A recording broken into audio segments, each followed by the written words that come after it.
Hi friends, அனைவருக்கும் வணக்கம். நாம் இன்னைக்கு நம்மளோட பாரம்பரிய துவையலில் ஒன்றான மாங்காய் துவையல் எப்படி செய்யலான்னு பார்க்கலாங்க. ரொம்ப ரொம்ப டேஸ்ட்டாக இருக்குங்க. கம்ப்ளீட்டாக இது கிராமத்து ஸ்டைலில் பண்ணியிருக்கேன். இந்த டிஷ்ஷு வந்து எனக்கு எங்கள் பாட்டி சொன்னதுங்க. இப்போ மாங்காய் சீசன், கண்டிப்பாக இதை ட்ரை பண்ணி பாருங்கள். ரொம்ப ரொம்ப டேஸ்ட்டாக இருக்குங்க. இந்த ஒரு டைம் டேஸ்ட் பண்ணி பார்த்துட்டிங்கன்னா கண்டிப்பாக விட மாட்டேங்க, அந்தளவுக்கு டேஸ்ட்டாக இருக்கும். இப்போ இருக்கிற ஜென்ரேஷனில் இருக்கிற குழந்தைங்களுக்கும் இந்த சுவையும் தெரியட்டும். ஸோ கண்டிப்பாக செஞ்சு கொடுங்க. வாங்க வீடியோக்குள்ளே போகலாம். அதுக்கு முன்னாடி நம்ம சேனலை சப்ஸ்கிரைப் பண்ணாத நண்பர்கள் ப்ளீஸ் சப்ஸ்கிரைப் பண்ணுங்கள், சப்போர்ட் பண்ணுங்கள். வாங்க வீடியோக்குள்ள போலாம். மாங்காய் துவையல் செய்யறதுக்கு பாருங்க, நான் இன்னைக்கு கிளிமூக்கு மாங்காய் எடுத்திருக்கேங்க. கொஞ்சம் சிறிய அளவிலான மாங்காய் தான் எடுத்திருக்கேன். இந்த அளவு மாங்காய் போதுமானதுங்க. இந்த மாங்காயோட தோலெல்லாம் நீக்கிட்டு இதை நல்லா குட்டி குட்டியாக கட் பண்ணி ஒரு ஓரமாக வச்சுக்கலாங்க. நெக்ஸ்ட் இதே மாதிரி ஒரு அகலமான கடாயை எடுத்துக்கோங்க. 2 டீஸ்பூன் ஆயில் ஊற்றிக்கோங்க. ஆயில் நல்லா காயவும் ஃப்ளேமை கம்ப்ளீட்டாக சிம் பண்ணிடுங்க.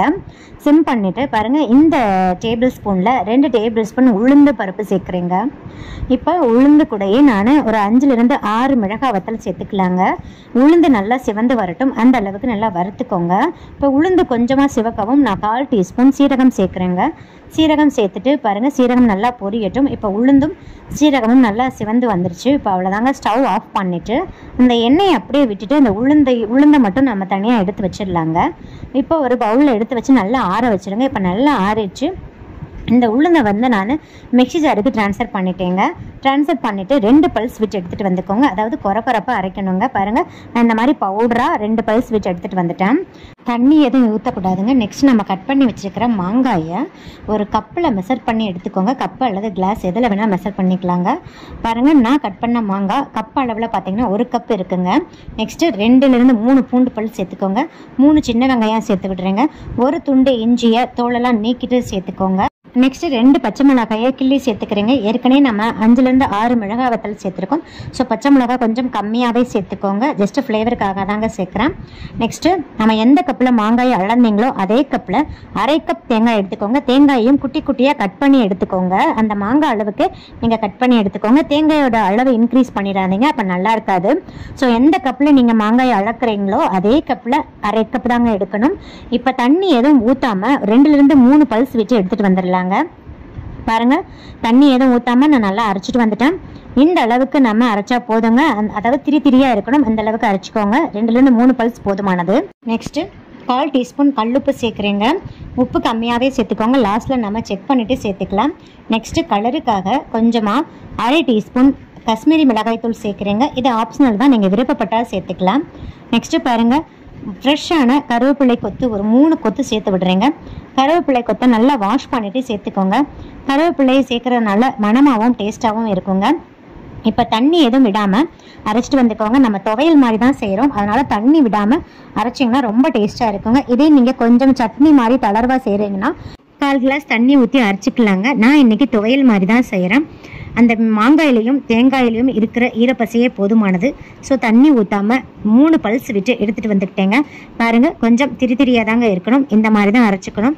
நம்ம சேர்த்த அந்த கருவேப்பிலையெல்லாம் லைட்டாக அங்கனங்கன க்ரீனிஷாக தெரியுது பாருங்கள். இந்த அளவுக்கு கொஞ்சம் குறப்பாக இருக்கிற மாதிரி அரைச்சிக்கோங்க. அப்போ தான் டேஸ்ட்டாக இருக்குங்க. இப்போ அதை நம்ம ஒரு பவுலுக்கு ட்ரான்ஸ்ஃபர் பண்ணிடலாம். ட்ரான்ஸ்ஃபர் பண்ணிவிட்டு இதை அப்படியே வச்சுக்கோங்க. இப்போ நம்ம தாளிப்பு பார்த்துடலாங்க. ஒரு கடாயை எடுத்துக்கோங்க. நம்ம ஆல்ரெடி உளுந்து வறுத்த எண்ணெயே இருக்குங்க, அதனால் நான் எக்ஸ்ட்ரா ஆயில் சேர்க்கல. நான் இன்னைக்கு செக்கு நல்லெண்ணெய் ஊற்றி தாங்க தாளிச்சிருக்கேன். ஸோ நல்லெண்ணெய் ஊற்றி தாளித்து பாருங்கள், ரொம்ப ரொம்ப டேஸ்ட்டாக இருக்கும். இன்கேஸ் நல்லெண்ணெய் இல்லைன்னா தேங்காய் எண்ணெய் ஊற்றி கூட நீங்கள் தாளிச்சிக்கலாங்க. டேஸ்ட் நல்லா தான் இருக்கும். இப்போ ஸ்டவ் ஆன் பண்ணிவிட்டு எண்ணெய் காய வச்சுக்கோங்க. எண்ணெய் காயவும் ஃப்ளேமை மீடியமில் வச்சுட்டு 1/4 டீஸ்பூன் கடுகு, 1/4 டீஸ்பூன் உளுந்து சேர்த்துக்கோங்க. கடுகு வெடித்து உளுந்து நல்லா சிவந்து வரட்டும். இது கூடயே ஜஸ்ட்டு 1 மிளகாய் வத்தலை கிள்ளி சேர்த்துக்கிறேங்க. நெக்ஸ்ட்டு 1 கொத்து கருவேப்பிலையை சேர்த்துக்கிறேன். இப்போ ஸ்டவ் ஆஃப் பண்ணிவிட்டு கொஞ்சமாக 2 பிஞ்ச் பெருங்காயத்தூள் சேர்த்துக்கோங்க. சேர்த்துட்டு இந்த தாளிப்பை வந்து இந்த மாங்காயில் சேர்த்துடலாங்க.